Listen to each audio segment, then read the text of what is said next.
dia.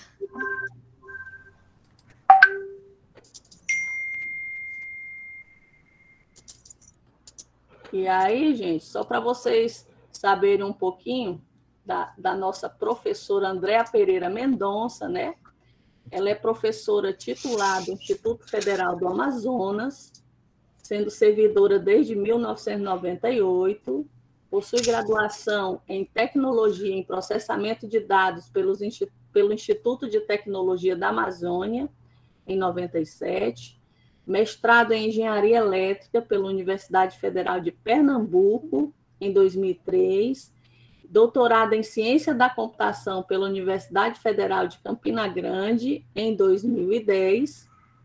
Na graduação do IFAM, é professora do curso de Tecnologia, Análise e Desenvolvimento de Sistemas. Na pós-graduação, é professora do Programa de Pós-Graduação em Ensino Tecnológico, PPGET, é líder do Grupo de Pesquisa e Investigação sobre Recursos e Práticas de Ensino, GIRPEN, realiza pesquisas com foco em educação, em engenharia de software, aprendizagem de programação, metodologias para resolução de problemas, projetos e desenvolvimento do pensamento computacional. Só para vocês terem um pouquinho aqui de quem é essa nossa ilustre palestrante. Eu vou falar palestrante, mas nós vamos fazer mais uma roda de conversa para vocês ficarem bem à vontade, né?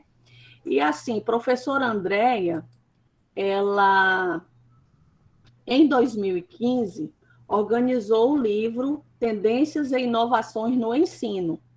Esse livro está aí pela editora CRV, e é fruto das discussões sobre tendências e inovações no ensino, realizadas no decorrer da disciplina Ensino e Tecnologias da Informação e Comunicação, Ensino e TIC, do curso de mestrado profissional em Ensino Tecnológico do Instituto Federal de Educação, Ciência e Tecnologia do Amazonas, IFAM.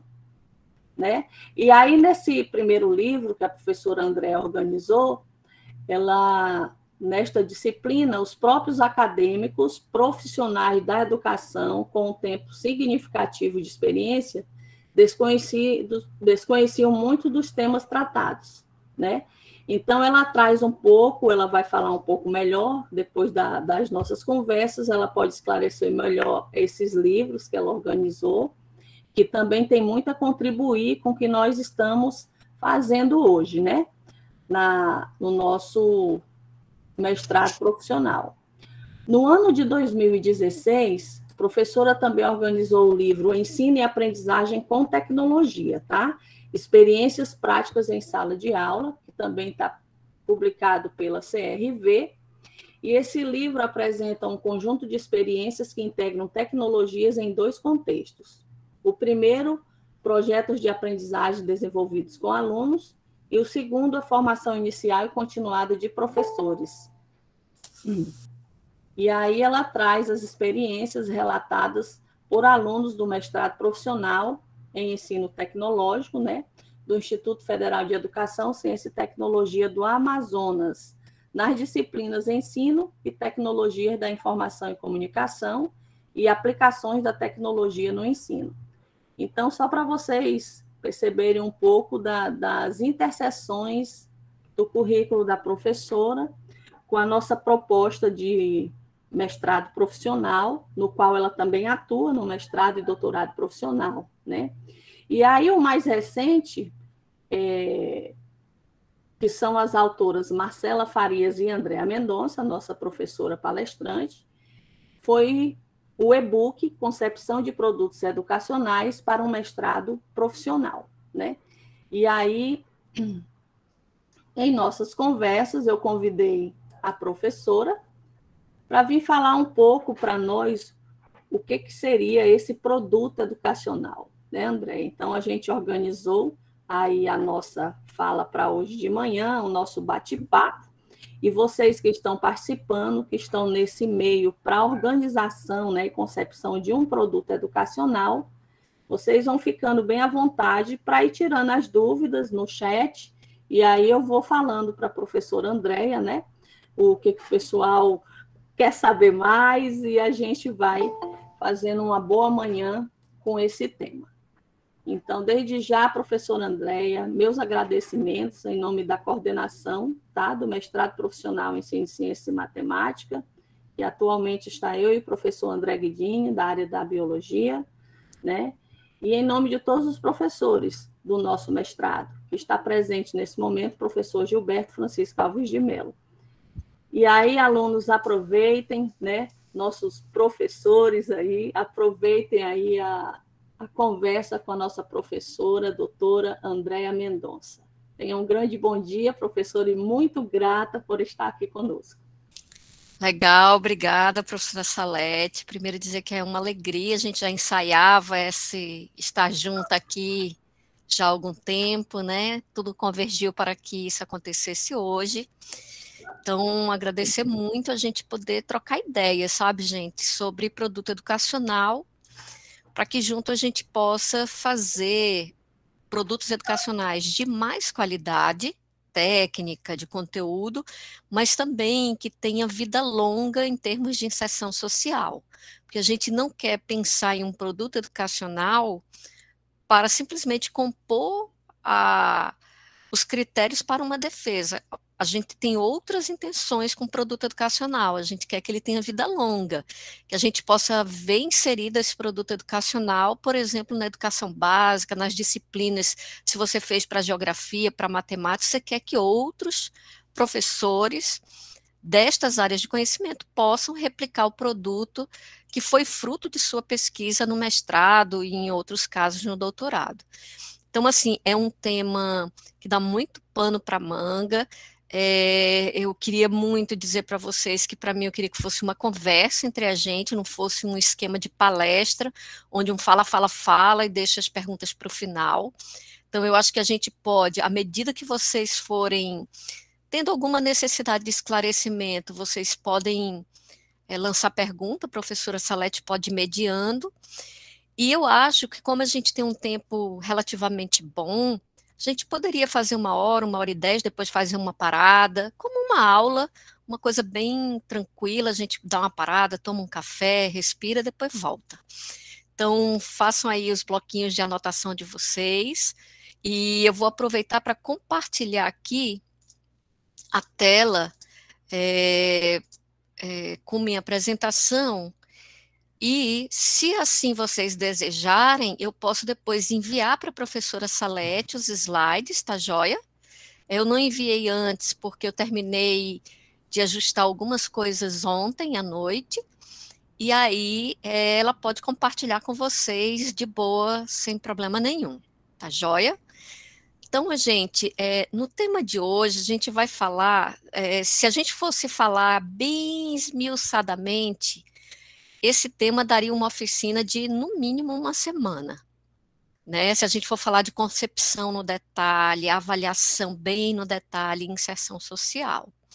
Então, a gente vai falar ainda em um pouco de alto nível, porque a concepção tem muito detalhe para a concepção, e se num futuro próximo, de repente, vocês considerarem que vale a pena tratar a concepção mais especificamente, a gente pode programar, sei lá, uma oficina, com uma coisa mais, com mais tempo para esmiuçar. Então, o tema hoje vai ser concepção, produto educacional, concepção, avaliação e inserção social. Então, primeira coisa é a gente ter essa noção muito clara de que a nossa área do ensino ela é regulada, é a área 46, regulada pela CAPES, e no documento de área vem explicitamente a exigência. Eu não estou enxergando, gente. Alguém pode mediar se vier pergunta? Tá ok. A gente está vendo a tela direitinho. Deixa eu ver. É porque eu vi alguém... Ok. Pronto. Ô, Salete, se Roberto alguém... Adonias levantou a mão?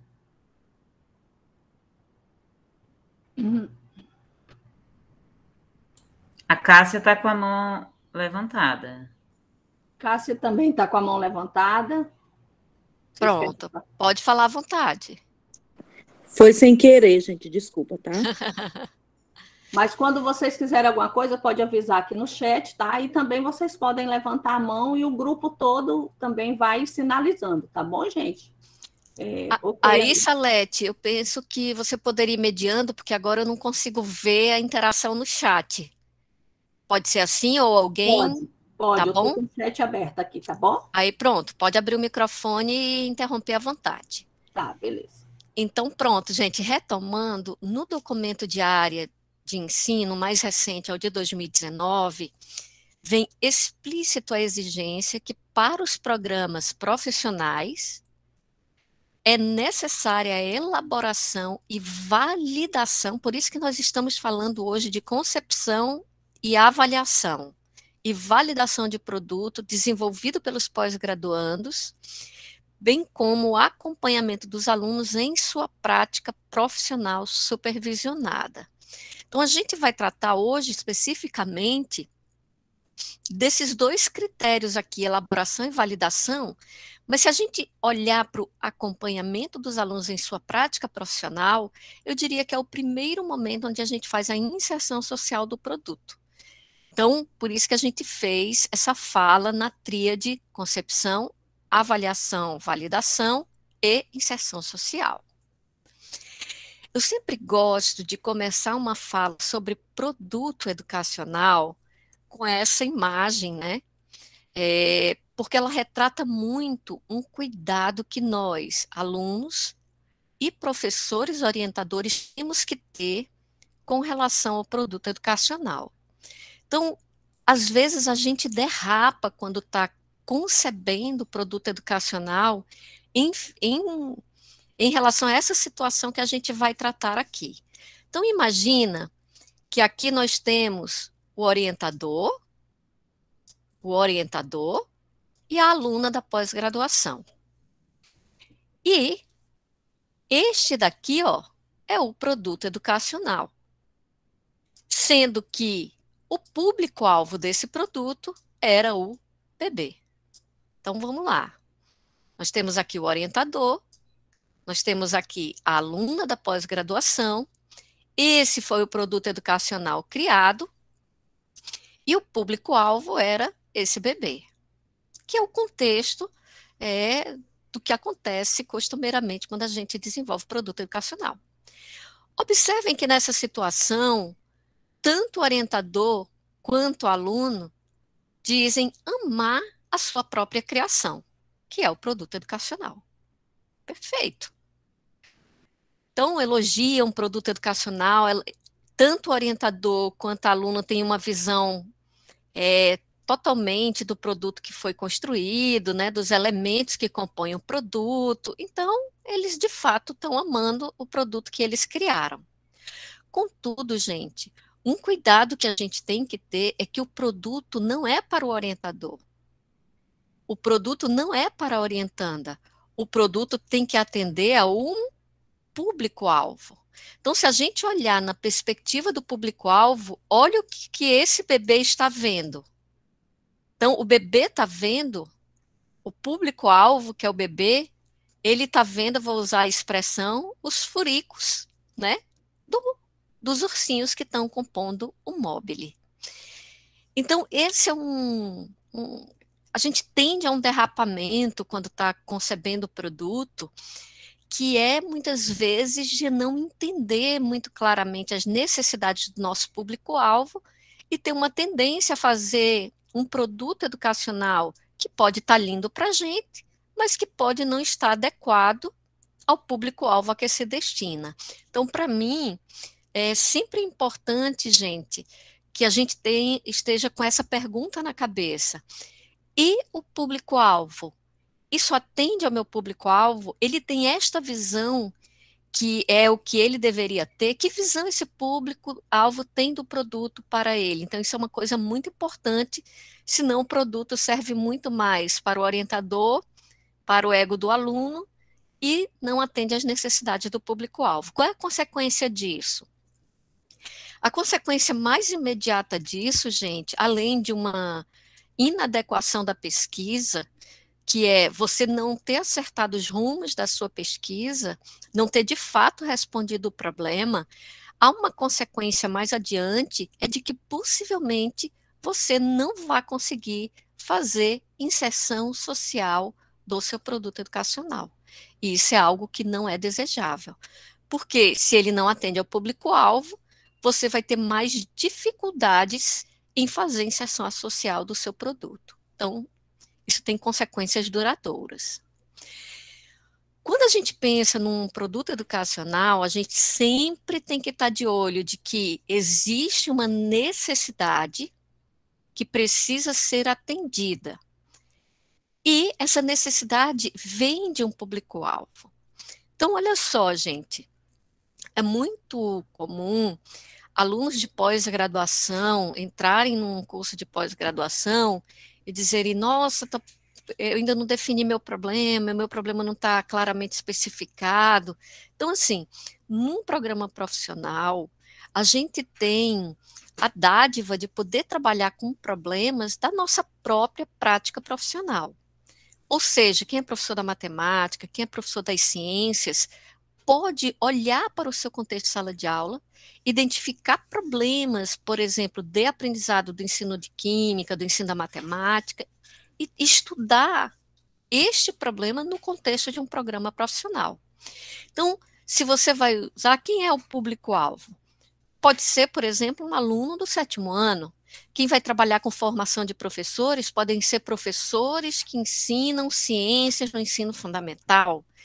Enfim, a gente sempre tem que estar de olho qual é o problema que eu vou resolver, mitigar, porque no ensino a gente não soluciona os problemas, né? A gente mitiga problemas, seja de aprendizagem, seja de ensino, e sempre a gente está focando aqui num público-alvo.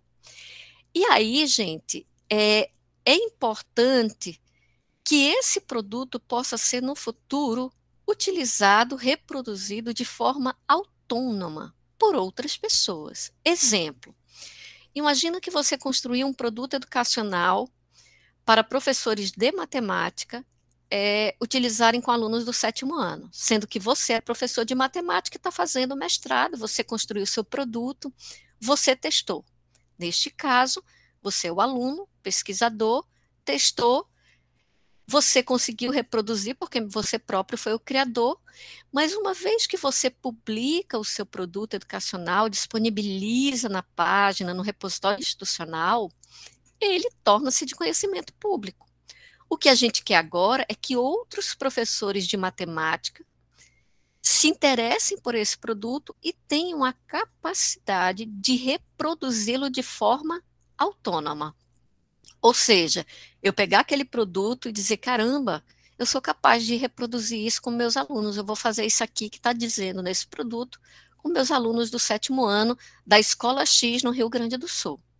Então, quando você faz isso, você está fazendo, mesmo que não seja por você próprio, nas suas mãos, inserção social do seu produto. E da melhor forma, que isto é, outras pessoas, além de você, aplicando o produto.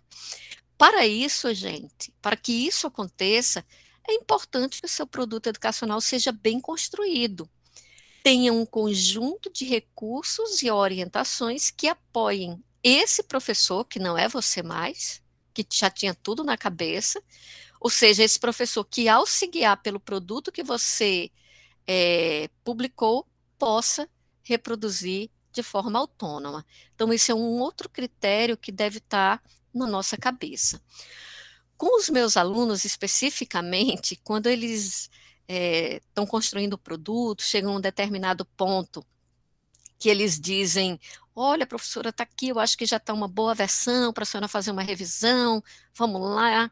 Eu sempre peço para eles respirarem um pouco, pegarem o próprio produto e executarem o que eles estão orientando a executar. Se eles não conseguirem executar o que eles próprios estão dizendo para executar, outra pessoa que não vai conseguir. Então, uma das melhores formas, inicialmente, de você ver se o seu produto vai permitir que outros reproduzam de forma autônoma, é se você, sem se guiar pela sua cabeça, mas pelas orientações que estão escritas no produto, seria capaz de reproduzir. pasmem, a gente descobre muito furo quando a gente faz esse teste.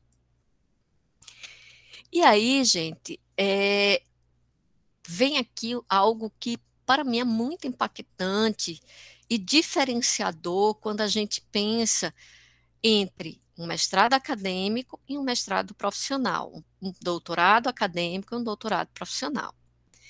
Eu vou falar aqui no profissional. No profissional, meus amigos, a gente sempre está com esses bonés aqui. Ora com boné do pesquisador, ora com boné do projetista de produto educacional. Então, observa o seguinte: num programa acadêmico, muitas vezes o aluno e o seu orientador só usam esse boné aqui, ó, do pesquisador. Mas, num programa profissional, isso é incompleto, isso não dá conta das necessidades. Então, a gente precisa também utilizar esse bonezinho aqui do projetista de produto educacional. E aí, gente, que vem toda essa nossa dificuldade, porque a gente vem de uma licenciatura ou vem de um bacharelado, ingressa num programa profissional, mas a gente não teve muitas vezes essa orientação, e isso é algo que está sendo consolidado na área de ensino na CAPES. Como é que a gente projeta um produto educacional? Se vocês repararem, a literatura que trata de produto educacional ainda é muito escassa na área de ensino. Ela é mais comum na área de design, na área de software, quando a gente ouve pesquisadores da área de criatividade, na área de negócios. Então, a gente tem que acabar para entender sobre essas abordagens, metodologias que tratam sobre produto, tendo que sair da área de ensino para ir buscar conhecimento em outras áreas e, claro, trazer e contextualizar para a área de ensino. Então, durante todo o seu trabalho de pesquisa, ora você está como pesquisador, ora você está como projetista de produto educacional. Um erro muito comum e desesperador é você botar o chapeuzinho de pesquisador e só querer trocar para projetista de produto educacional 3 meses antes da sua defesa de dissertação. Você faz toda a sua pesquisa, só pensando no pesquisador, na metodologia científica, lá. Quando você está, eita, vou ter que entregar um produto. Aí você põe o chapéu do projetista e se pergunta, meu Deus, qual é mesmo o meu produto educacional? Isso é algo, gente, que é algo que a gente não pode mais deixar acontecer. Esses bonés, eles vão sendo trocados desde a tua matrícula no curso. Eita, agora eu estou como pesquisador, deixa eu botar aqui meu olhar de projetista. Então, isso é de forma iterativa e incremental ao longo de sua pesquisa. Então, já façam aí uma avaliação interior de que boné você está mais usando e se você não está esquecendo desse boné de projetista. E eu vou já falar como é que você pode fazer isso desde a fundamentação teórica. Então, como pesquisador e como projetista em um programa profissional, você vai ter que pesquisar e conceber um produto, depois materializar esse produto e fazer a avaliação dele.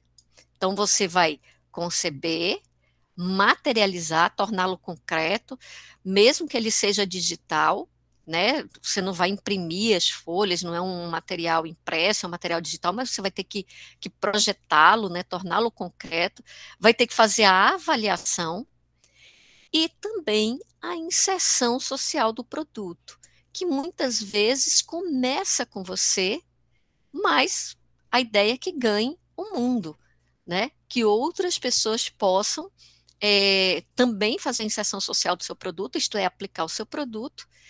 E isso daqui é uma coisa interessante, gente, porque no futuro você pode continuar melhorando o seu produto, inclusive gerando uma versão em inglês, gerando uma versão em espanhol, para que pessoas de outras partes e que leiam em outros idiomas possam ter acesso à sua produção.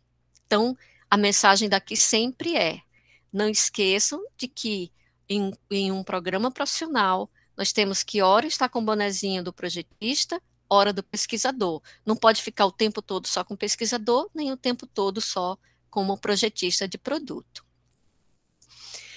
De cara, eu queria aqui chamar a atenção, porque como a gente já teve a experiência de fazer algumas oficinas sobre produtos educacionais, uma dúvida muito comum que eu vejo aparecer é confundir o produto com um artefato. E aí, gente, vamos esclarecer isso, né? Todo produto educacional pode ser composto de um ou mais artefatos. Então, esse é um ponto. Porém, nem todo artefato é um produto educacional. Outro dia uma pessoa disse, professora, eu posso chamar artefato de um objeto de aprendizado? Também pode. Todo produto educacional pode ser composto de um ou mais objetos de aprendizado. Só que aí, quando você olha para objetos de aprendizagem, eu quero fazer uma observação. O conceito de objeto de aprendizagem é muito elástico. Pode ser muitas coisas, um texto, um vídeo, né, um podcast, beleza, não tem problema. Só que o que marca a diferença aqui, gente? Um produto educacional, ele tem que ter a camada pedagógica que permite a sua reprodução de forma autônoma. Diferente de um artefato que sozinho pode ser descontextualizado ou deixar de fazer sentido. Vou dar um exemplo. Imagina, eu acho que eu tenho aqui próprio um exemplo. Pronto. Imagina o seguinte. Essa aluna, Denise, ela trabalhou sobre saberes didáticos no ensino técnico. E ela fez, gente, uma websérie com professores do ensino técnico, que é nível Globo Rural. Assim, é muito show. Aqui mostra os vídeos, ela contratou uma empresa que foi feita as gravações, então ela construiu 7 episódios de uma websérie. Então os vídeos estão no YouTube, você pode pegar. A websérie sozinha não é o produto educacional. Então algumas pessoas dizem, professor, então essa websérie, ela é o produto educacional? Não. A websérie é um artefato que ela utilizou e que compõe o produto educacional dela. Mas qual é o produto educacional dela? É esse plano de formação. Nesse plano de formação, ela de fato orienta formadores de professores a como conduzir uma formação a fim de tratar os saberes didáticos e, dentro do desenvolvimento desse plano de formação, ela indica a visualização dessa websérie e dizendo qual seria o propósito de formação em cada episódio. Então, veja, se você for no YouTube e você for olhar a websérie sem saber desse plano de formação, pode ser que se acabe a websérie, olhe e diga, puxa, ficou bonito, mas você tem um entendimento totalmente diferente do que ela queria, de fato, alcançar no plano de formação. Contudo, vamos ver o inverso. Se você olha o plano de formação, entende os objetivos dessa formação, o processo metodológico dessa formação e utiliza o artefato, que é a websérie, aí sim a formação faz sentido. Então, cuidado para não confundirem. Ah, eu vou fazer uma página, a página é o meu produto educacional. Não. Pode ser, e na maioria dos casos a sua página é um instrumento para divulgação do seu produto, mas lá dentro é que está o produto. Ah, eu fiz um podcast, o podcast é o meu produto. Possivelmente não. Possivelmente você tem um podcast que é um artefato que você vai dizer qual é o propósito propósito didático-pedagógico dentro do seu produto, que tem essa camada. Então, eu deixei aqui o link, gente, porque se der tempo, a gente baixa aqui, olha, quando você abre esse plano de formação, então ela vai dizendo, neste dia, o objetivo é esse, sugiro olhar o primeiro episódio da websérie tal, trate isso, indica orientações de leitura. Então, a websérie é fantástica, ela gastou muito aqui. Mas esse não é o produto é o plano de formação. Um outro exemplo aqui, esse de Marcela, onde ela construiu um site, roteiros de aprendizado, ela pagou por um link personalizado para todo mundo, um domínio aqui para todo mundo ter acesso de forma mais fácil. Só que esse daqui não é o produto. Quando você entra aqui, tem videoaulas, tem orientações sobre como construir roteiros, tem um template. Então, o produto é esse conjunto. A página é uma forma de ampliar o acesso ao produto educacional. Uma coisa também muito importante é mostrar para vocês que, principalmente quando a gente trata de jogo, que é muito comum a gente ouvir falar, e eu já quero também chamar a atenção de vocês, que às vezes um aluno entra na pós-graduação, ele tem pouca consciência do produto, mas ele já quer ter muita sapiência sobre a categoria do produto. Exemplo, você pergunta, o que é que você está pesquisando? O aluno responde, cara, eu vou construir um jogo, tarará, tarará, tarará, tarará. É comum isso. Eu vou desenvolver um aplicativo.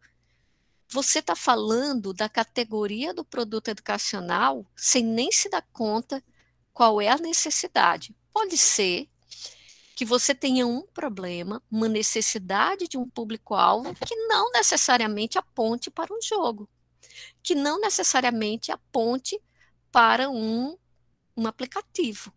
Então, antes de você já ter esse anseio urgente de querer classificar, vou fazer um jogo, vou fazer um aplicativo, vou fazer uma maquete, isso são categorias, isso é importante, você vai descobrir isso.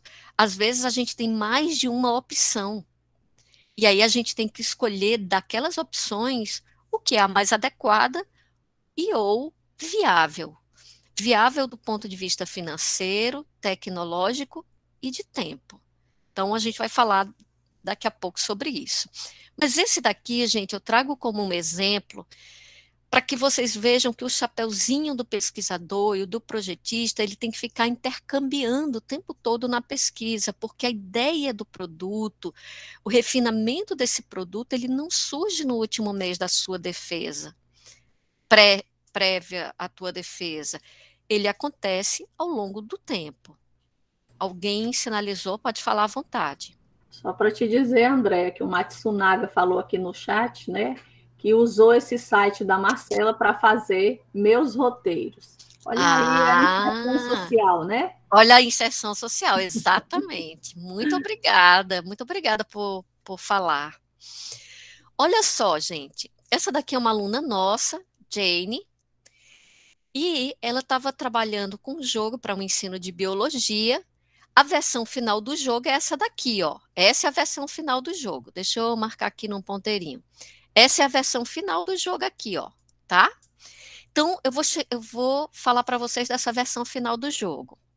Olha esse material aqui, ó, gente. Isso daqui é um cano, essa aqui, ó, é um cano que ela depois foi num lugar que botou essa coisinha de corino, ela botou uma marca, que é a marca do jogo dela, e a ideia do cano surgiu porque à medida que ela foi evoluindo o jogo, ela foi vendo o seguinte, que como é que o professor ia levar esse tabuleiro na mão que é muito grande? Então, o ideal seria que ele pudesse enrolar, colocar dentro do cano e botar nas costas. Então, ele poderia usar isso dentro da escola, em ambientes formais e não formais de ensino. Então, inicialmente, ela não começou pensando em como é que ela ia carregar o jogo. Isso foi brotando. A versão inicial do jogo, gente, é essa daqui, ó. Olha o tamanhinho, pequenininho. em papel, impressão bem, né, simples. Aplicando isto com os alunos, levando isso com os alunos, eles foram reclamando, está muito pequena, as jogadas são sem graça, eu jogo 2 vezes, perco a vontade de jogar, não tem isso, não tem aquilo. E os próprios alunos foram dando ideias. Ela foi evoluindo o jogo. Quando ela evolui, gente, ela começa a perceber algumas dificuldades, ó. Conforme ela vai aumentando o tabuleiro, e o tabuleiro fechava, porque não tinha como segurar o tabuleiro. Então, ela pensou nesses pezinhos aqui, ó, para segurar, né? As cartas. Teve uma das cartas que ela levou meses trabalhando a estética da carta com uma design, gente, porque tinha uns problemas aí para jogabilidade. Até que chegou na versão, que é essa versão bonita que vocês estão vendo aqui. Mas quando você olha, não é só um tabuleiro e as cartas. Tem aqui, ó, as instruções do jogo, tem orientação, manual de instrução, as orientações pedagógicas do jogo. Então, muito cuidado quando a gente simplesmente diz qual é o teu produto, é um jogo. Cuidado, porque às vezes, por exemplo, você tem um jogo, você vai e entra na Americanas, tem um joguinho educacional lá da química, que você mistura várias coisas. Eu deveria ter até posto uma imagem aqui. Você mistura várias coisas e fazem composições químicas. Os pais podem comprar aquilo, não vem nenhuma orientação. Os filhos misturam aquilo e não aprendem nada. É isso que a gente quer com um produto educacional? Não. Então, onde é que constam as orientações para que, de fato, conduza o estudante ou o professor ao aprendizado? Então, pensem nesses aspectos que são relevantes quando a gente está construindo um produto educacional. Então, olha só quantas fases ela passou, né? Até construir essa versão final, que depois ela foi vendo que, eita, eu tenho que ter instruções, eita, eu tenho que ter orientações pedagógicas. Então, esse é aquele chapeuzinho que você vai colocando o tempo todo durante a pesquisa. E não dá tempo de você só pensar nisso 2 meses antes da sua defesa. Isso tem que ser pensado desde o momento que você ingressa no curso. Aí, gente, falar dessas concepções iniciais, eu queria agora entrar no tema principal, assim, né, no primeiro tema, não é o principal, mas o primeiro tema, que é a concepção de produtos educacionais. Então, tem aqui, ó, um artigo que a gente escreveu de forma colaborativa com a professora Ivanise, Gisele Roças, um conjunto de colegas, onde vai falar sobre os produtos e processos educacionais dos programas de pós-graduação profissionais, proposição de um grupo de colaboradores, que foi um grupo de trabalho que se formou na CAPES, para justamente estudar esse processo dos produtos educacionais e do doutorado profissional. Então, nesse link, vocês vão encontrar muitas informações, algumas delas eu vou apresentar aqui, mas se vocês quiserem olhar mais detidamente, está nesse artigo. Sugiro também esse e-book, né, que a professora Salete até falou no início, que é para um programa profissional. A gente já está pensando numa versão dele, porque tem que explicar melhor as coisas, a gente recebeu muito feedback bacana da comunidade, a gente já está pensando numa segunda versão dele, vocês podem acessar neste link. Então, olha só, gente, muitos de vocês que ingressaram, já estão, né, trabalhando mais fortemente na pesquisa, vocês já têm uma ideia da metodologia da pesquisa que vocês vão adotar. Ah, professor, eu vou fazer pesquisação. Ai, professor, é mais adequado para o meu tema, o meu problema é etnografia. Outros vão fazer um estudo de caso. Perfeito. Você está olhando com o chapeuzinho do pesquisador. Agora eu quero que você olhe também com o chapeuzinho do projetista. Isto é, você quando concebe um produto, você tem que pensar nesses elementos aqui. Não quer dizer que isso não se junta, não se adapta às abordagens metodológicas que vocês já usam. Então, eu vou dar dicas aqui. Quem estiver usando pesquisação, se liga. Eita, isso aqui eu posso fazer na fase tal da pesquisação. Quem estiver fazendo etnografia, já vai se ligando. Eita, posso fazer essa etapa aqui, lá dentro, da etapa tal, na etnografia. Então, esses elementos, eles não brigam com a metodologia. Eles não brigam, gente. Eles conversam, eles dialogam. Tá joia? Então, é muito importante isso. Eu vou explicar rapidamente aqui, e depois a gente vai entrando em alguns pormenores. Então, essa fase aqui, que não está numerada, ó, chamada pré-concepção da pesquisa ou produto, é quando você entra no programa. Em geral, foi pedido para você uma ideia de produto, um pré-projeto, você entra com o seu pré-projeto, e aí, quando você entra, pode ser que as disciplinas, a conversa com o teu orientador, aquilo ali tem gente até que começa tudo de novo, porque viu que não era aquele o caminho, né? Tem outras pessoas que dizem, cara, o tema é o mesmo, mas eu usei autores que estavam muito defasados. Então, essa preconcepção, ele é um start, mas você não vai mais se prender a ele. Agora é o momento de você olhar com o apoio do teu orientador, com o apoio das disciplinas, olhar as bases da tua pesquisa. Então, olha só, uma das primeiras etapas que a gente faz é a leitura bibliográfica, olhar os trabalhos relacionados, os fundamentos teóricos e tal.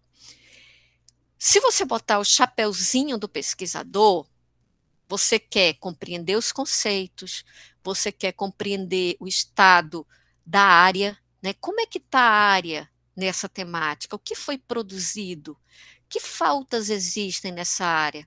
Quais são os trabalhos correlatos? Esse é o chapeuzinho do pesquisador.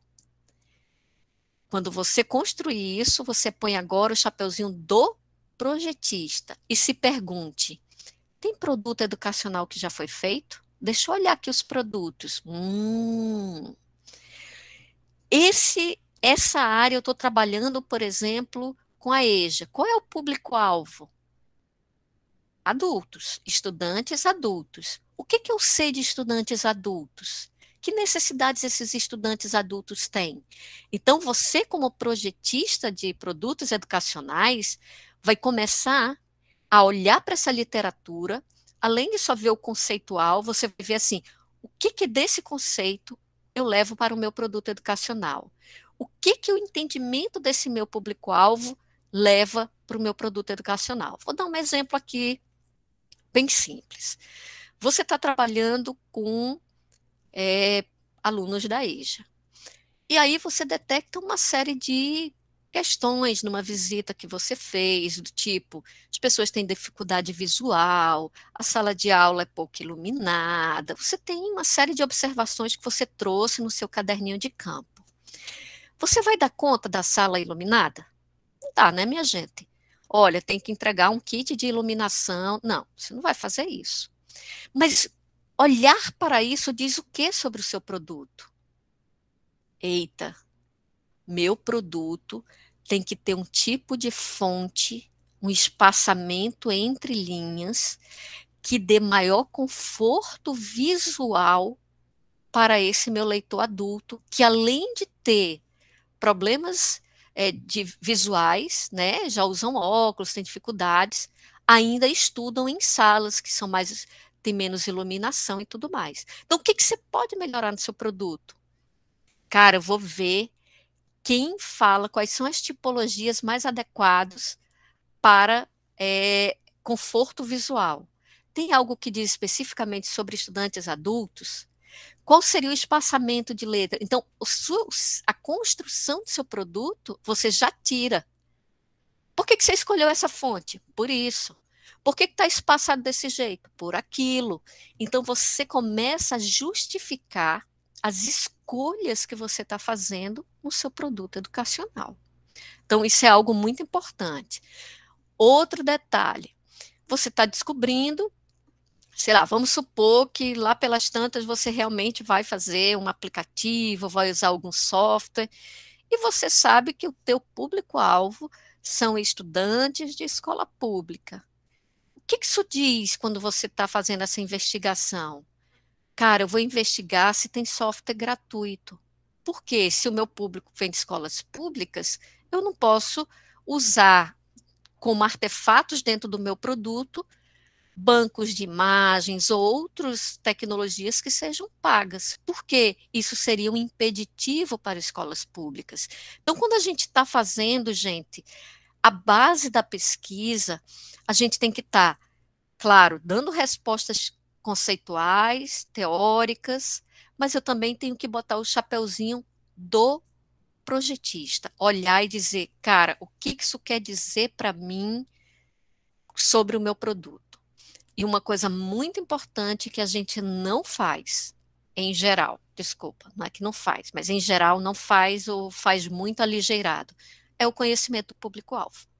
Exemplo, você está trabalhando com crianças, mas você não lê sobre crianças, você não tem, quando olha para o teu produto, o produto é infantilizado, mas ele não é lúdico. E ludicidade é um elemento importante quando a gente trata a educação infantil. Está infantilizado um produto não quer dizer que ele é lúdico, gente. Então, isso tem que ter cuidado, porque senão você olha a capa do produto, ele é bem infantil, acha que, ó, tá adequado. Então, você precisa encontrar, deixa eu olhar aqui, o que é feito, qual é a ideia, que cores eu uso, tudo isso tem resposta na literatura. Um outro passo, requisitos e parâmetros do produto, que é... Perdão, gente. Quais são as necessidades que eu estou vendo do meu público-alvo e quais são perspectivas de solução para essas necessidades? Exemplo, se você está construindo um produto para criança, uma necessidade é que não seja tóxico. Por exemplo, essa é uma necessidade. Que outra necessidade é que ele não seja pontiagudo. Quais são as possibilidades de resposta a isso? É o tipo do material que eu vou escolher. Então, não ser quebrado, mas pode ser de papelão, pode ser, sei lá, de PVC, pode ser. Então, existem várias possibilidades. Qual delas eu vou escolher e por que eu vou escolher? Então, quando você começa a pensar nos requisitos, quais são as necessidades desse meu público-alvo?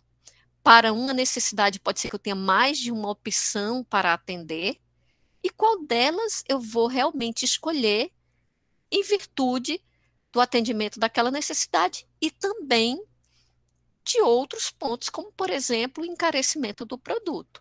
Então, muitas vezes a gente faz escolhas tendo em vista o quanto aquilo vai encarecer o produto. Então, por isso que você vê muitos colegas no produto ensinando, eu tenho um óculos de realidade virtual, mas mostra como fazer aquilo com caixinha de papelão, para que seja possível implantar em uma escola que tenham alunos de baixa renda. Tem a opção caríssima, que é você comprar o óculos pronto, tal, mas tem a opção de você construir e ainda assim ter a experiência de aprendizado. Então, vocês têm que... Aí é o chapéu do projetista, porque se você só ficar lendo a literatura, você não vai encontrar, você vai ter que ir nas comunidades de prática, você tem que dar uma olhada, o que está vendendo quando fala sobre isso, se tem opções de faça você mesmo. Então, você começa a botar o olhar do projetista.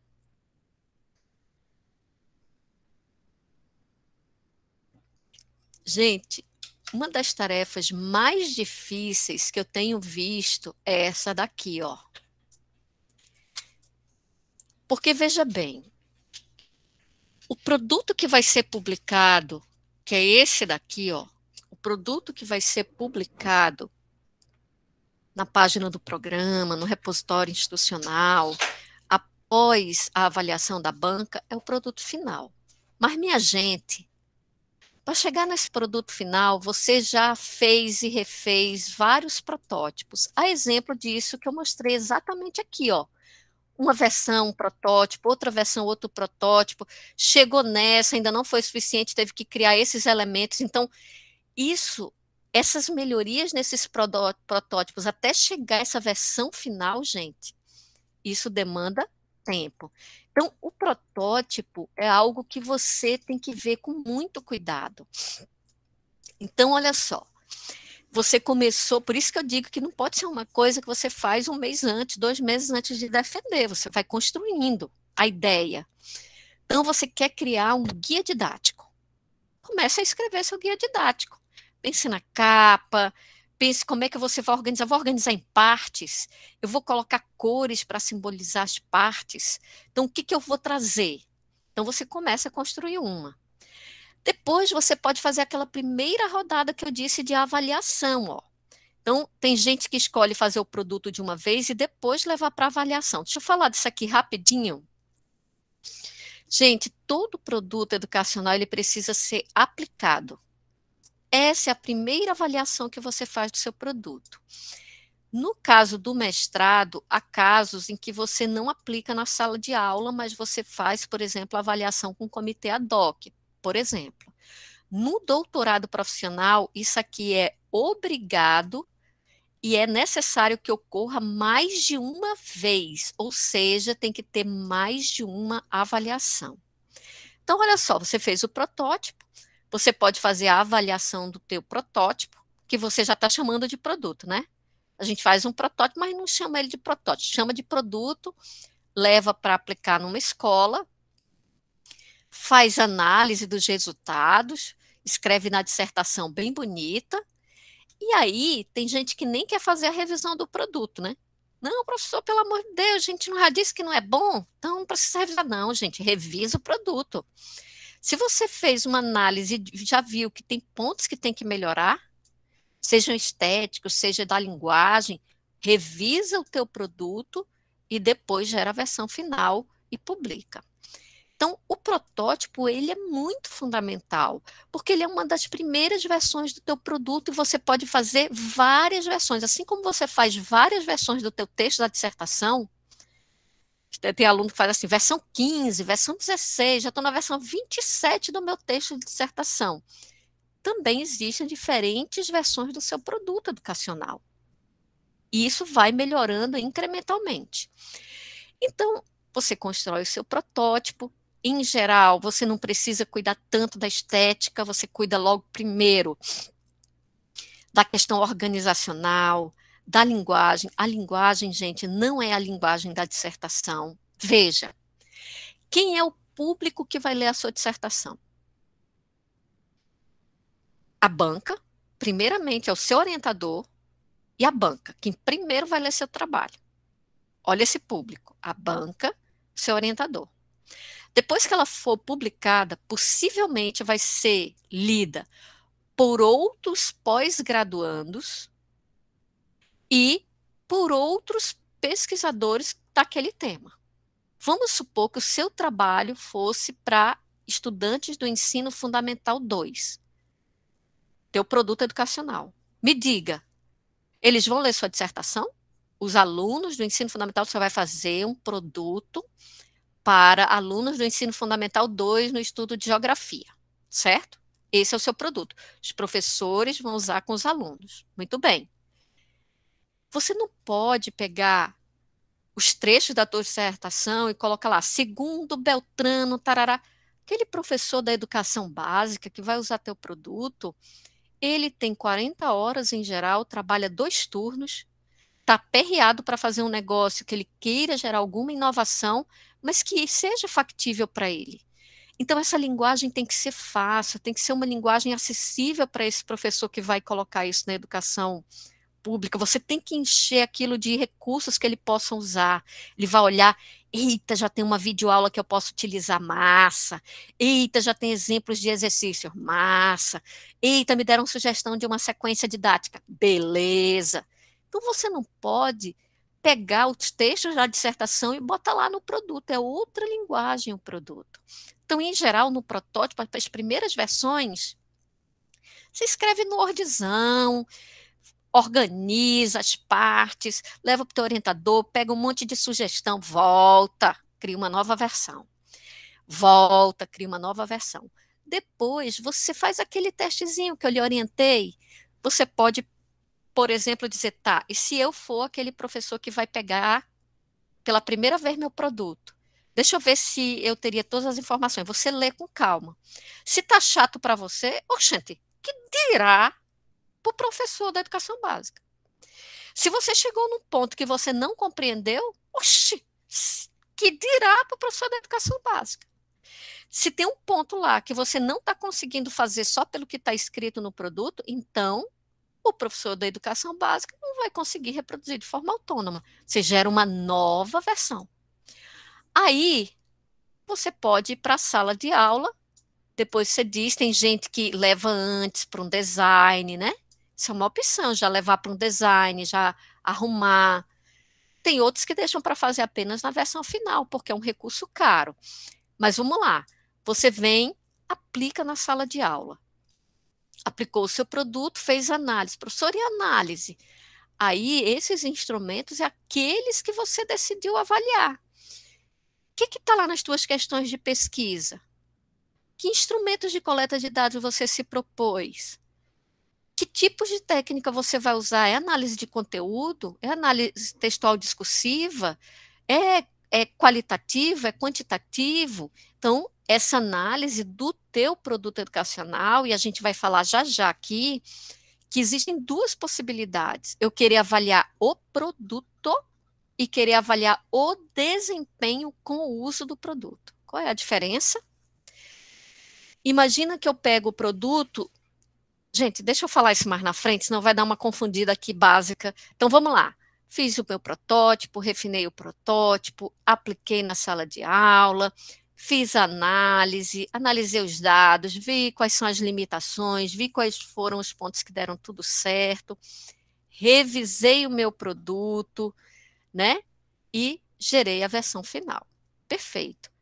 Essa história aqui, gente, que você fez, a maioria das vezes ela não é contada na dissertação.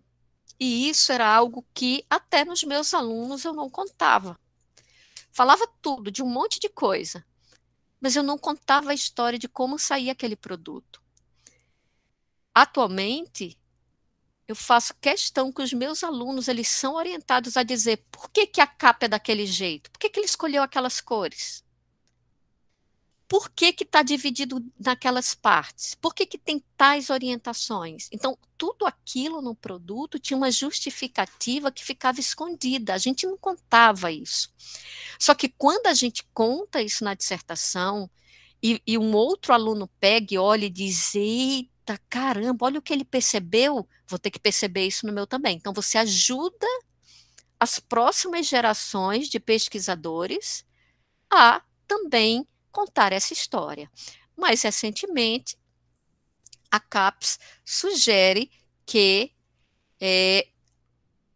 dentro da dissertação haja ou uma seção ou um capítulo para você descrever a concepção do produto educacional.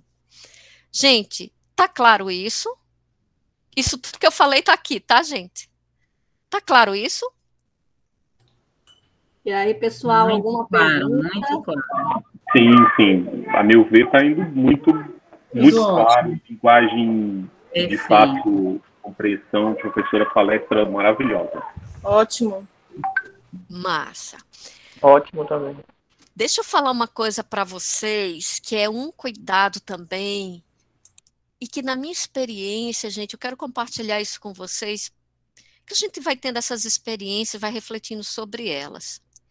Gente, muitas vezes os produtos, e eu faço uma crítica aos meus também, tá? E é por isso que eu estou trazendo essas reflexões. Reflexão boa é essa reflexão que você compartilha.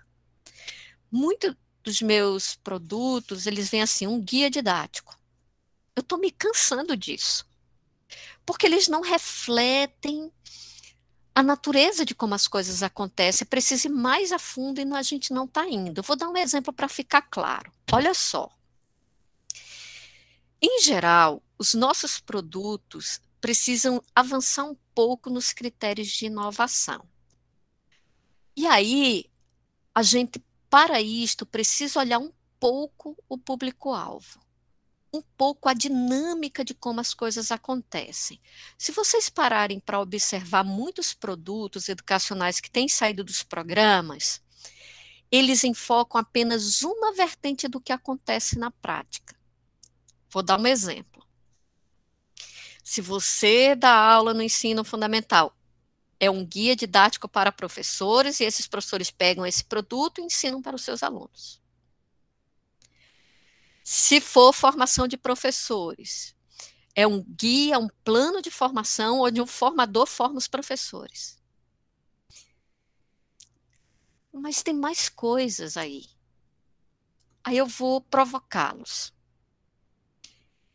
A pandemia fez a gente pensar em outros contextos que acontecem que a gente não está observando adequadamente. Exemplo, imagina que você faz uma formação para professores. Você não pode fazer uma formação para professores. Olha só, gente, desculpa, não é que você não pode fazer. Desculpa. É que é pouco adequado, pouco impactante você fazer uma formação para formadores igual como você faz para um aluno na primeira licenciatura, na formação inicial, porque o professor é alguém que tem uma bagagem diferente. Ele é um adulto e um adulto professor. O que eu sei, e tem um livro que trata só sobre isso, agora eu não vou, que é o adulto professor. Então, quando você olha o material de formação de professores, é como se ele não tivesse diferença se ele fosse utilizado com alunos lá na licenciatura em formação inicial. Está adequado isso? Não, está faltando alguma coisa aí. Outro exemplo, você está fazendo um produto que é para estudo autônomo. Aí tem lá um guia imenso para isso, para aquilo, para aquilo. Tá, mas o que você sabe de estudo autônomo? Tem uma turma aí para falar sobre estudo autônomo. O que você já entendeu de autorregulação, de conceito de autoeficácia, que quando a gente fala em... Por isso, gente, que durante a pandemia, vou compartilhar algo com vocês, eu vi muita gente reclamando de muita coisa, e eu disse, olha, gente, se a gente trocar cada reclamação que a gente está fazendo por uma pergunta de pesquisa, a gente vai ter pesquisa para filhos, netos e bisnetos acadêmicos. Então, uma reclamação. Meus alunos não estão se engajando nas minhas aulas online. Pare de reclamar e pergunte. Por que os meus alunos não estão se engajando nessas aulas?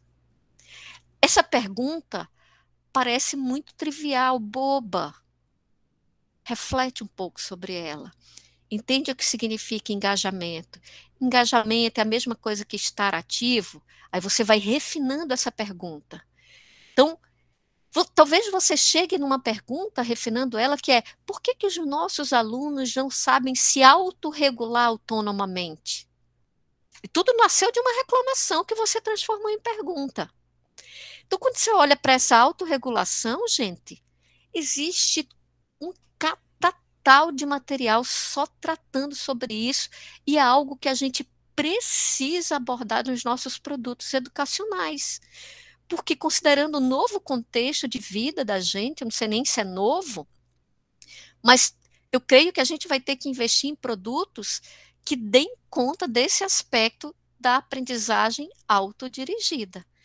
E aí tem toda uma teoria, de novo, o chapeuzinho do pesquisador, sobre aprendizagem autodirigida, aprendizado autorregulado. E depois o chapeuzinho do projetista, que é: como é que eu pego esse conceito e incluo no meu produto? Que dinâmica tem que ter o meu produto para isto?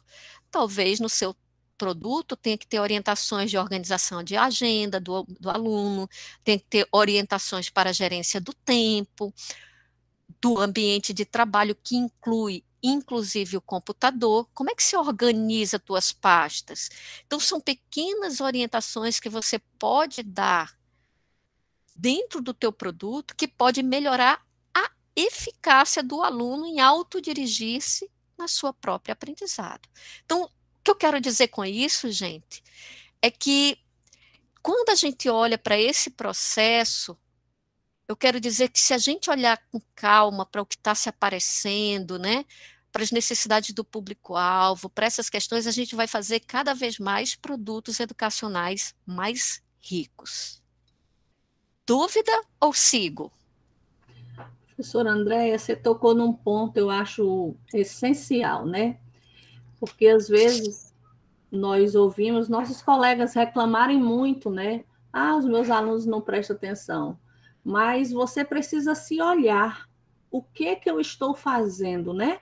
Nessa prática, o que que esse momento de pandemia desafiou os professores, né? Como esse momento tem nos desafiado para tornar nossas aulas mais atrativas, né?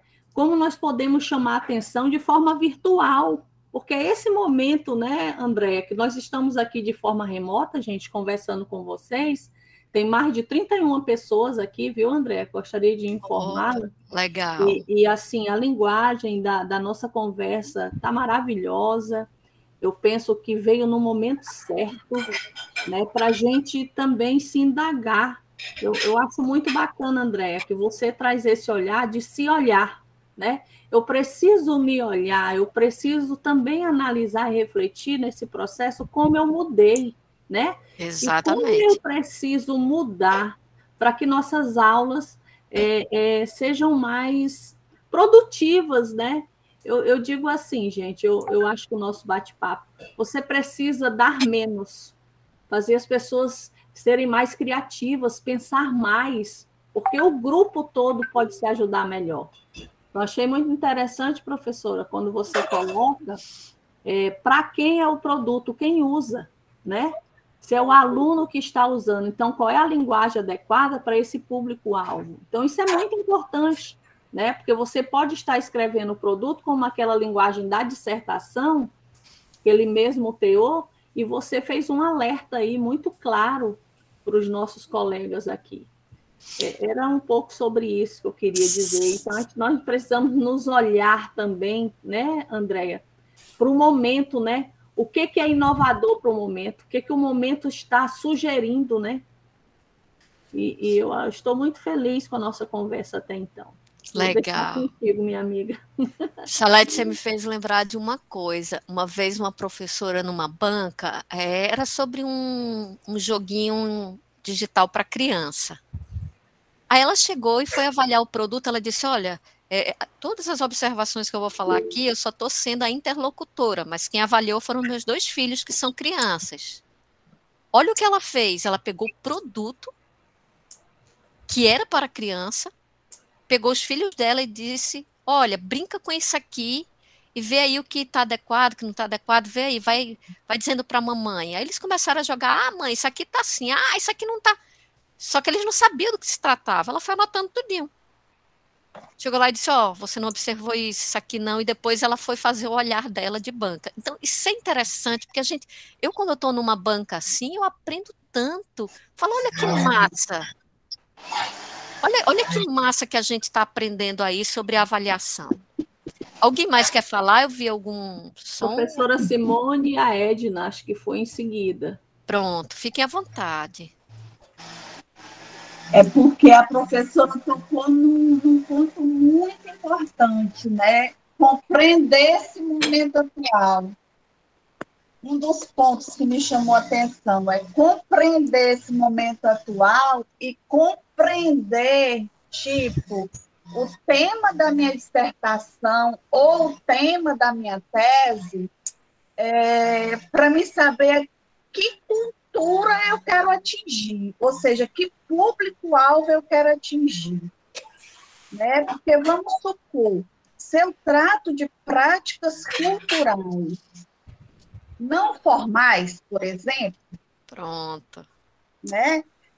Que público-alvo eu quero atingir?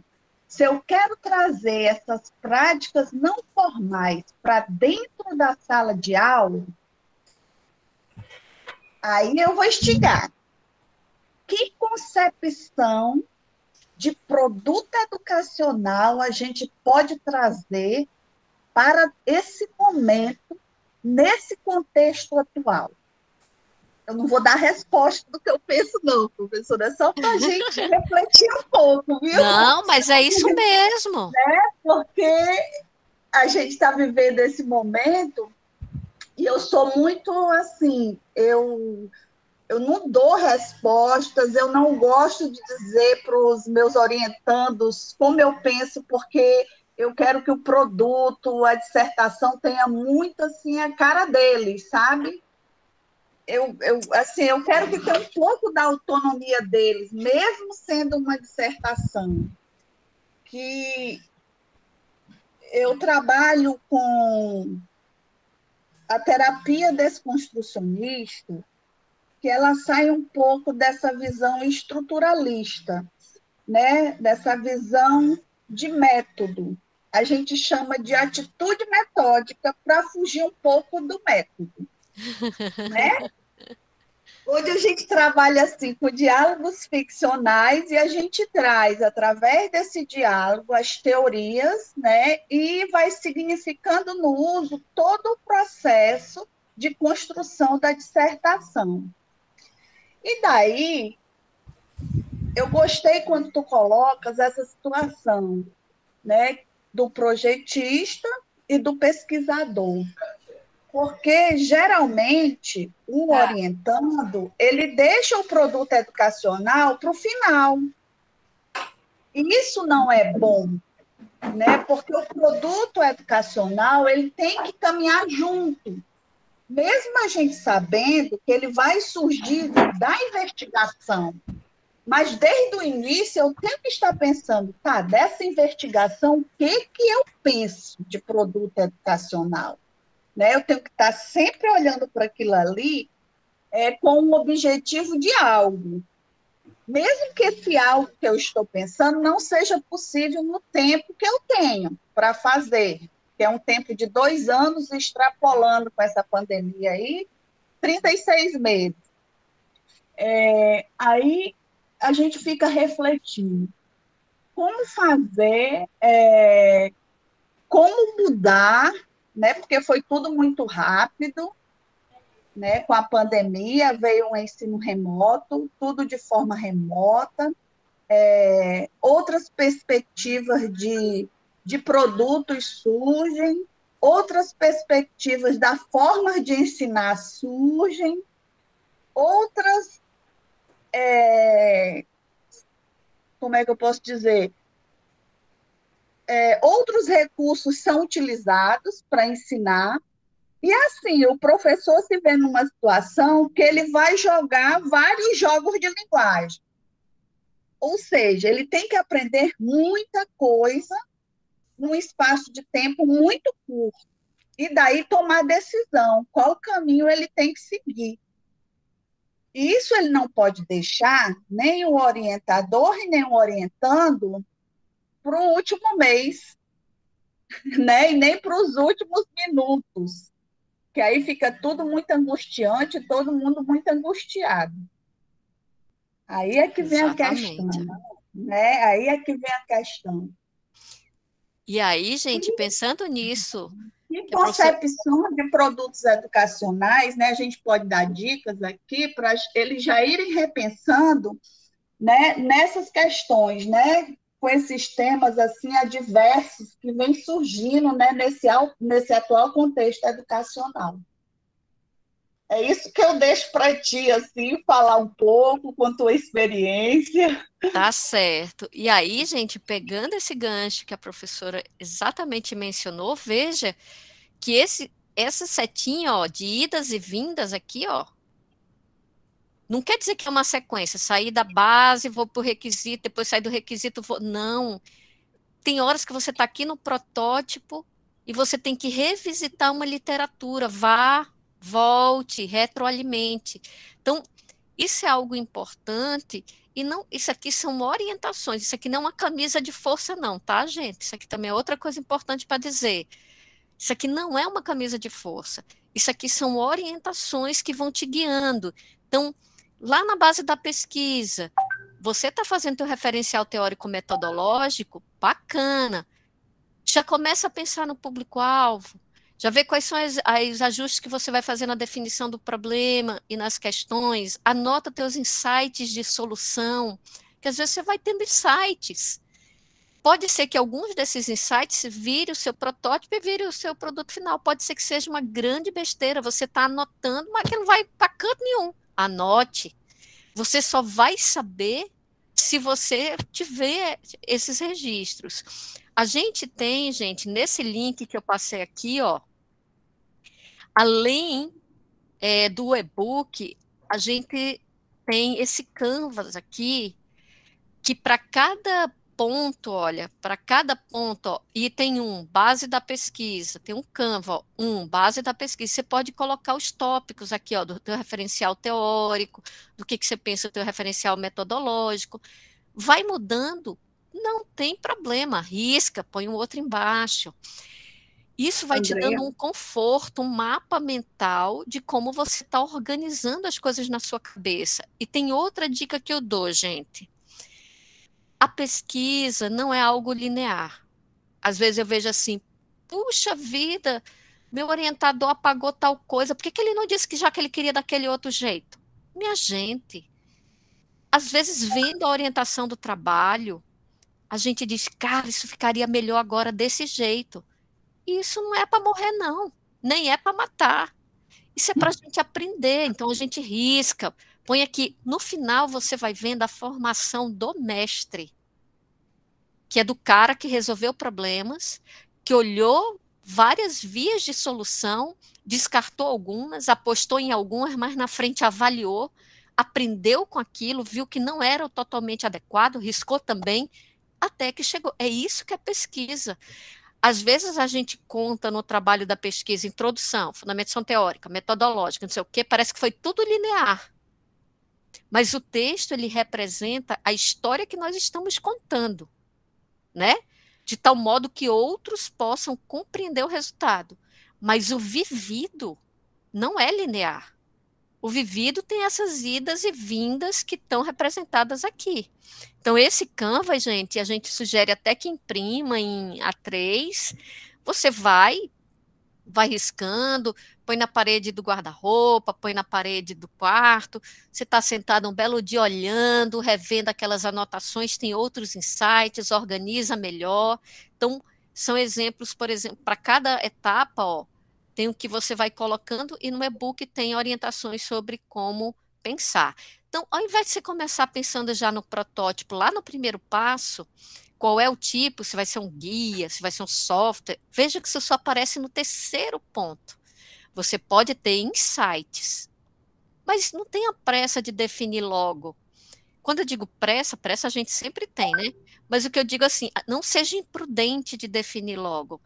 Veja o que o seu trabalho está te dizendo. Veja o que o seu público-alvo está te dizendo.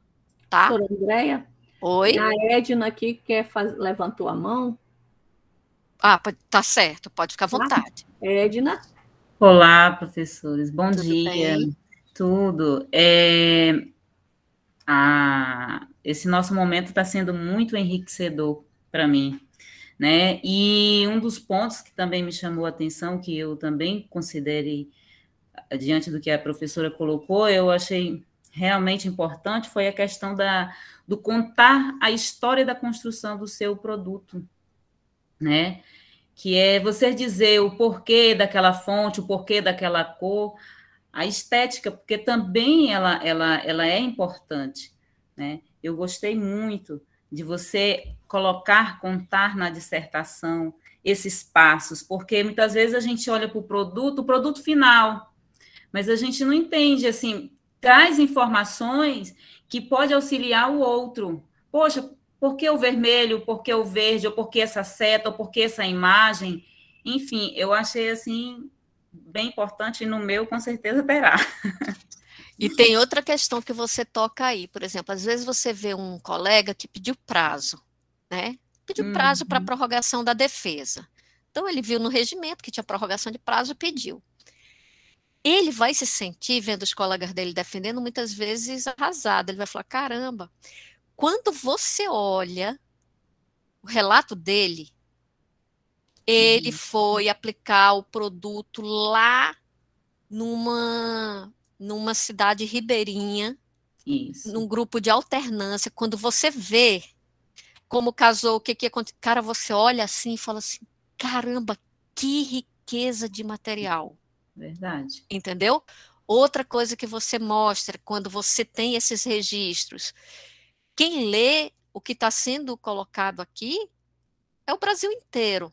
Então, quando alguém lá do Sul se depara com um trabalho que contextualiza a região amazônica, que lá eles não precisam ir de barco 7 dias em canto nenhum, ele começa a dizer, caramba, que pesquisa é essa, cara? Entendeu? Então, eu acho que a gente tem que, claro, tem que fazer isso de uma forma séria, né? Tem que saber colocar isso do ponto de vista do protocolo acadêmico, com certeza, mas eu acho que quando a gente se apodera desse chapeuzinho do projetista e que vai falar o teu convencimento sobre o teu produto torna-se cada vez maior. Mais alguém quer falar alguma coisa? Acho que agora, deixa eu ver, o Gilberto. Sim, Gilberto, meu querido. Olá, André, é um prazer revê-la, que bom. Fez boa viagem aqui para o Acre? Sim, doido para ir aí de novo, viu? Então vamos tacar cá. Pois é. Gente, é um prazer estar aqui, né? Então, assim, eu já tive a oportunidade de escutar a Andréia falar sobre essa temática em outros momentos, e, é claro, é sempre interessante, principalmente quem está no mestrado, conhecer, né, outra perspectiva para fazer um bom produto educacional. Eu, assim, só quero, assim, alertar, chamar a atenção, que sempre fica, assim, como uma preocupação, que é assim, não pode jamais esquecer, quando você está fazendo um produto educacional, que isso tem um referencial teórico e epistemológico que está informando essa construção desse produto educacional. Perfeito. E, portanto, metodológico. Perfeito. Porque o que acontece? Porque, assim, quando o mestrado profissional foi pensado, qual era a preocupação que se tinha? Bom, a gente faz as produções acadêmicas, mestrado acadêmico, essas coisas todas, e fica na prateleira e não chega na sala de aula da escola básica. Por outro lado, pensar no mestrado profissional seria a solução, na visão talvez de alguns, de que conceber um produto educacional estaria, de alguma forma, resolvendo todos os problemas da prática pedagógica. O que a gente sabe que, até pela própria pesquisas acadêmicas, não é verdade, né? Então, assim, esse é um ponto assim, que eu sempre tenho essa preocupação, porque senão a gente corre o risco, de um lado, absolutizar a teoria do ponto de vista do acadêmico, e do outro, absolutizar a prática expressa num produto educacional do ponto de vista de mestrado profissional, né? Então, assim, é preciso articular essas duas dimensões, porque um produto educacional, ele, por mais assim trabalhado, desenvolvido que seja, ele sempre será uma tecnologia, portanto, um meio para uma ação do professor, da professora, de dimensão pedagógica. Então, o pedagógico, ele, digamos assim, no processo relacional com os alunos, seja de que natureza for, é o principal. Claro que um bom produto educacional, junto com alguns artefatos, dependendo de uma boa formação e prática do professor, pode fazer, em muitos casos, assim, uma certa diferença, porque também a gente não pode esquecer das condições adversas de trabalho que todos nós Temos, uns infelizmente têm muito mais, né? Nós que estamos na universidade, ou mesmo no Instituto Federal, temos uma posição melhor. Mas tudo isso não no sentido de desanimar quem quer que seja, ao contrário. É que a gente tem que pesar na balança todos esses aspectos, claro que a Andrea chamou com muita propriedade, que é uma exigência do curso e tal, mas que a gente também reflita sobre essa dimensão mais, digamos assim, política, né? O que é o mestrado profissional, essa dimensão que eu até acrescentaria para finalizar. Política, ética também, né? E estética do trabalho que nós estamos fazendo e que cada um depois vai tentar implementar junto com seus pares ou sozinho na prática, ou, tanto nos espaços formais como nos espaços informais. E no mais, parabéns, André, mais uma vez. É sempre um prazer revê-la. Beijo. Professor Gilberto, excelente a sua fala. Eu acho que é isso, gente. É até difícil acrescentar algo nas palavras do professor Gilberto, né? Mas isso é uma coisa que guardem também. A gente não existe produto rico com os fundamentos teórico-metodológicos pobres. Não existe isso. Pode haver um produto educacional esteticamente bonito, mas rico não. Então, para nós termos um produto educacional adequado, rico, ele tem que ter uma fundamentação teórico-metodológica forte. Então, professor Gilberto, te agradeço muito por essa tua intervenção, e eu acho que nós temos sempre que manter esse olhar. Claro que o tema de hoje, a gente está focando muito no produto, mas sempre lembrar, gente, isso aqui, ó, o produto, ele vai se formando aqui no protótipo, mas ele é derivado de qual é o meu problema? Quais são os fundamentos teóricos metodológicos? Como é que eu mapeei a minha realidade? Como é que eu mapeei a teoria? Qual é essa leitura crítica que eu faço? Então, sempre vamos ter cuidado com isso, porque senão a gente faz um produto bonitinho, mas esvaziado de sentido, né? Então, é muito importante isso que o professor Gilberto colocou. Mais alguém, gente? Acho que pode continuar, Andréia. Pronto, vamos fazer assim. Eu vou falar aqui. Vocês querem fazer uma paradinha de café de 5 minutos e a gente volta para falar de avaliação, validação? Ou a gente segue? O que vocês acham? Porque se quiserem a gente para 5 minutos, mas 5 minutos de relógio, gente. Vai, levanta, toma um café, né? Vai ao banheiro, depois a gente volta e segue aqui para não ficar aquele negócio enfadonho, pancadão. E aí, pessoal, diz aqui no chat o que vocês preferem. Uma paradinha de 5 minutos. Acho que a gente pode fazer a paradinha de 5 minutos, né, André? Para ir ao banheiro rapidinho, Pronto, tomar um café, tomar uma água, ver se está tudo bem em casa, né? Ver se tá tudo... Podem bater o papo aqui entre vocês, não tem problema. Isso. As dúvidas. Então, pronto, gente. Então, são 10h30 aqui, né? 9h30 para vocês. A gente, 5 minutos, 9h35, 10h35 para mim, a gente retorna. Tá joia? Vou aproveitar e também tomar um cafezinho.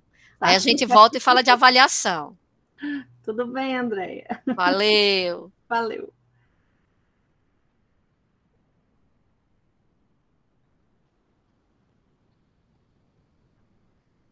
Eu vou parar a gravação nesse momento e depois acho que eu retorno, tá, gente?